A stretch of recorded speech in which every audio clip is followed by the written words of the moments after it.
Magandang araw mga kuya. For today's ride po ay Eagles Duty po muna tayo.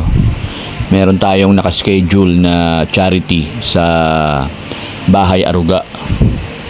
Located po sa San Marcelino, Malate, Manila.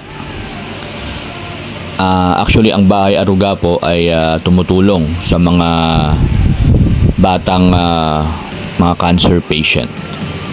Ito po ay nagsisilbing kanilang temporary shelter habang ginagamot po sila.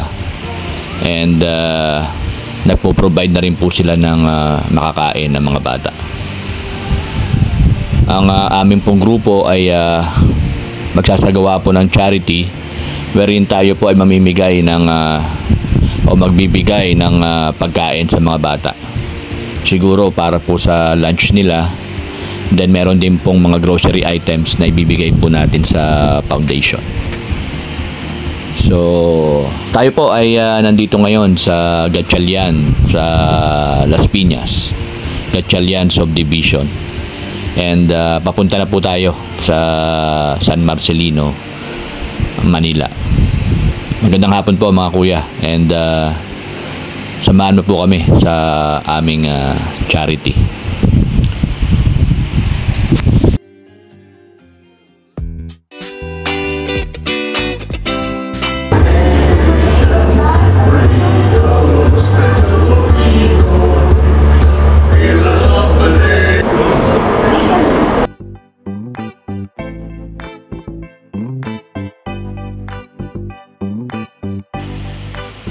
Ang aming pong grupo, ang The Fraternal Order of Philippine Eagles, ay founded po noong 1979.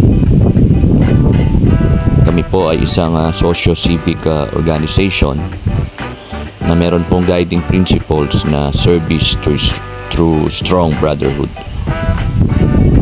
Sa Pilipinas po, more or less, kami po ay meron ng mga 5 hanggang 6 na milyong membro. Ang aming pong grupo ay kabilang po sa NCR 12 sa pamumuno po ni Governor Doc Johnny Giling.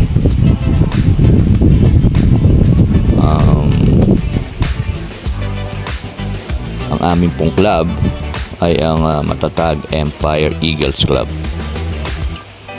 under NCR Region 12.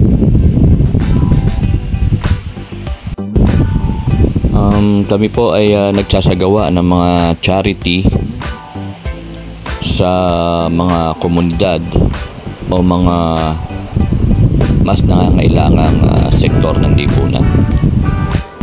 Sa araw pong ito, ang Bahay Aruga po ang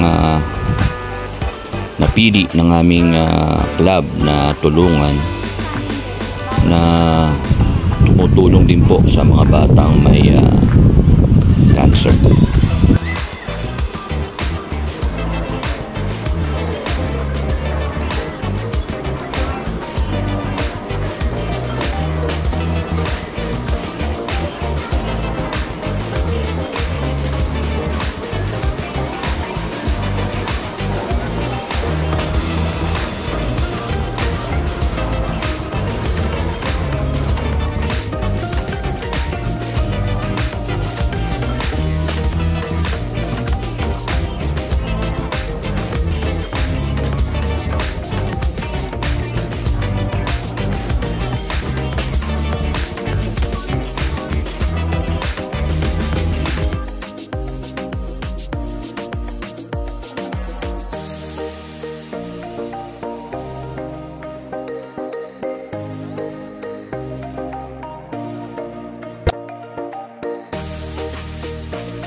Mission accomplished na naman tayo mga kuya. Maraming salamat po sa pamunuan ng Bahay Aruga at kami po ay nabigyan ng chance na makatulong sa mga bata. Sa mga kuya ko sa Matatag Empire Seeker Club, maraming salamat. Mabuhay po ang Agila. Good afternoon po.